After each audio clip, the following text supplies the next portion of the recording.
Teka-teki dugaan penculikan atlet golf putri nasional Jesslyn Wijaya Lai kini mengarah kuat pada permasalahan internal keluarga.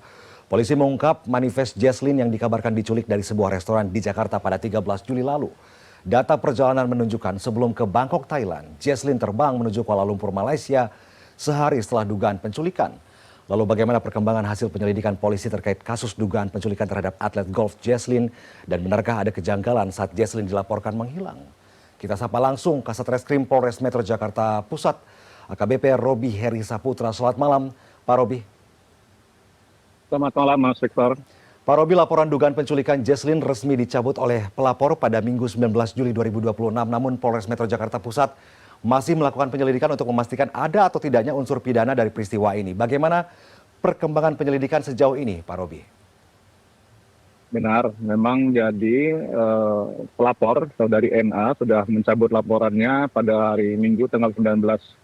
Namun kami dari Polres Jakarta Pusat tidak menghentikan penyelidikan karena kita belum dapat memastikan ada tidaknya perbuatan pidana.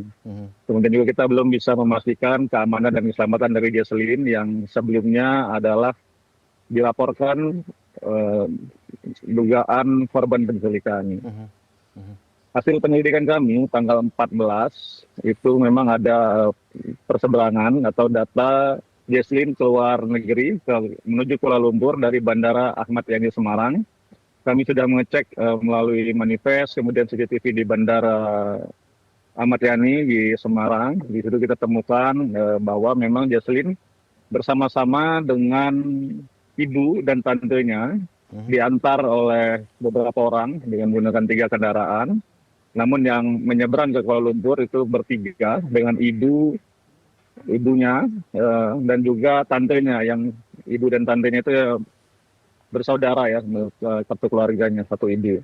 Kemudian kita berkoordinasi juga dengan stakeholder terkait, dengan imigrasi, dengan polisi internasional, dan polisi Malaysia. Kita menemukan data bahwa yang bersangkutan setelah dari Kuala Lumpur pada hari yang sama berangkat juga ke Bangkok.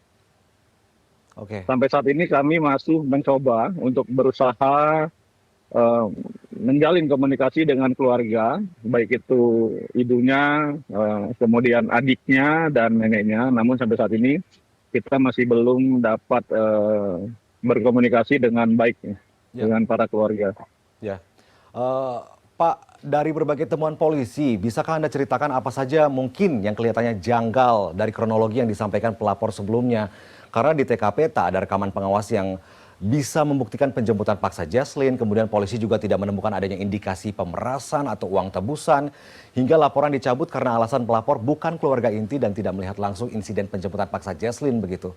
Kira-kira adakah sesuatu yang dinilai janggal oleh kepolisian? Yang janggal itu adalah proses di TKP, di rumah makan Saung kita, karena menurut keterangan dari beberapa saksi yang kami periksa, saudari Jesslyn itu menuju mobil memang dengan upaya paksa dan bahkan ada yang mendengar permintaan tolong. Maka di awal kita terima laporannya sebagai penculikan. Namun ternyata kemudian kita temukan bahwa Jesslyn itu bersama dengan ibunya dan bibinya besok harinya ada di Semarang. Demikian, Mas. Oke. Apa penyebab utama CCTV di restoran mengalami gangguan dan apakah ada indikasi kesengajaan untuk menghapus jejak, Pak? Kami belum menemukan fakta tersebut karena memang CCTV-nya tidak ada dan tidak merekam. Apabila ada upaya untuk menutupi itu kami belum menemukannya. Oke, sampai saat ini apakah ada upaya bagaimana polisi memverifikasi bahwa kepergian Jesslyn baik ke Kuala Lumpur Malaysia maupun ke Bangkok Thailand ini dilakukan atas kemauan sendiri tanpa unsur paksaan, Pak Robi? Saat ini kami sedang mengupayakan komunikasi dengan keluarganya satu. Yang pertama, tentu saja yang kedua kami mencari tahu keberadaan Jesslyn, baik itu di luar negeri sampai dengan Bangkok. Nanti bila kita mengetahuinya kita akan mengupayakan untuk berkomunikasi langsung, dan tentu saja kita harus mendengar pernyataan dari Jesslyn tentang apa dan bagaimana peristiwa yang sebenarnya terjadi mulai dari tanggal 13 Juli di TKP pertama sampai dengan hari ini yang bersangkutan masih belum bisa dihubungi oleh seluruh teman-temannya yang kami periksa. Oke, oke, Pak Robi, kalau misalkan penculikan ini ternyata adalah sebuah isapan jempol semata, sebuah setting agenda, apakah ada kemungkinan potensi pidana lain seperti laporan palsu atau pelanggaran administrasi keimigrasian mungkin dalam kasus ini? Bisa saja terjadi. Tidak ada. Dan sampai saat ini kita tidak ada demikian. Yang sekarang kita menjadi prioritas kita adalah mencari tahu keamanan dan keselamatan dari Jocelyn. Ya. Kita juga sampai saat ini tidak menyampaikan bahwa ini adalah perbuatan penculikan, namun sesuai dengan laporan inilah dugaan perbuatan penculikan. Yang kita masih memverifikasi apakah ada atau tidaknya perbuatan pidana. Bila tidak ada perbuatan pidana dan ternyata masih yang bersangkutan sehat dan selamat, ya kita juga tidak mempermasalahkan atau meributkan pelapor, baik itu teman maupun pacar, karena kita ketahui bahwa perkara penculikan ini juga atau perkara tindak pidana perampasan kemerdekaan atau penculikan dan penyekapan itu bukan delik aduan. Jadi siapapun yang mungkin saja melihat, mendengar atau mengetahui hal seperti ini, memang semestinya melaporkan kepada polisi untuk polisi melakukan pemeriksaan atau verifikasi terhadap laporan tersebut. Oke. Sekarang yang kita lakukan adalah sedang memverifikasi. Oke.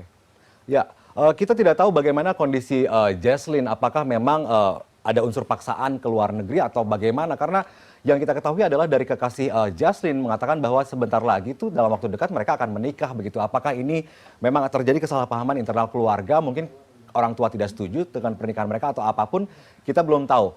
Terakhir Pak Robi, bagaimana koordinasi kepolisian dengan pihak imigrasi kepolisian Thailand sejauh ini, mungkin apakah sudah berkoordinasi? Ya, kita masih melakukan upaya koordinasi untuk mengetahui di mana lokasinya Jocelyn. Yang kita mau sampaikan juga, ini kan sudah diketahui oleh publik, termasuk sudah tentu keluarga dari Jocelyn. Ya, kami harapkan Jocelyn maupun keluarga yang saat ini mengetahui bagaimana dan di mana Jocelyn dapat berkoordinasi dengan kami pihak kepolisian untuk membuat terang benderang sehingga tidak terjadi atau tidak menimbulkan spekulasi-spekulasi yang liar di masyarakat. Demikian. Baik, ini pesan penting kepada publik agar tidak muncul spekulasi liar mengenai latar belakang kasus ini begitu. Terima kasih Pak Robi atas waktu Anda bergabung bersama kami di CNN Indonesia Prime News. Selamat malam, sehat selalu Pak Robi. Selamat malam Mas, terima kasih.